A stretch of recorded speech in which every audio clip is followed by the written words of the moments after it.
তফসির মাহফিলে বয়ানরত অবস্থায় হঠাৎ মঞ্চেই ঢলে পড়েন এক ইসলামী বক্তা। যে মঞ্চ থেকে মাওলানা ফরিদুল ইসলাম মানুষকে মহান রবের প্রতি আনুগত্য ও ঈমান আনার আহ্বান জানাচ্ছিলেন, সেখানেই রবের কাছে আত্মসমর্পণ করলেন তিনি। জমকালো আলো আর হাজারো মানুষের উপস্থিতিতে ঘটে যায় এই হৃদয় বিদারক ঘটনা। মুহূর্তেই থমকে যায় পুরো অনুষ্ঠানস্থল।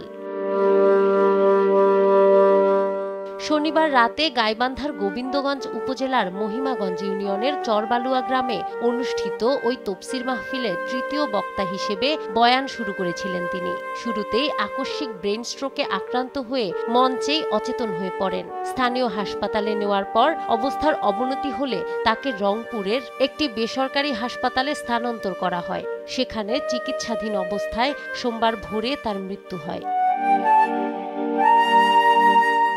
গাইবান্ধা সদর উপজেলার লক্ষ্মীপুর ইউনিয়নের খামার গোবিন্দপুর গ্রামের বাসিন্দা মাওলানা ফরিদুল ইসলাম মহিমাগঞ্জ আইডিয়াল একাডেমিক স্কুলের ধর্মীয় শিক্ষক ও ঘোষপাড়া জামে মসজিদের পেশ ইমাম ছিলেন।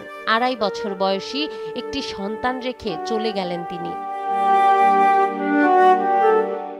সোমবার সকাল 11টায় মহিমাগঞ্জ আলিয়া মাদ্রাসা মাঠে প্রথম জানাজা এবং বিকেলে নিজ গ্রামে দ্বিতীয় জানাজা শেষে তাকে দাফন করা হয়। তার মৃত্যুর খবরে এলাকায় নেমে আসে গভীর শোক।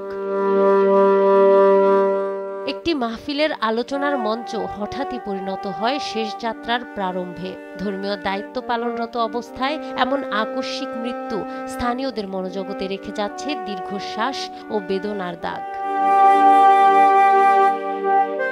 নাহার বৃষ্টি, নিউজ ডেস্ক, দেশ টিভি।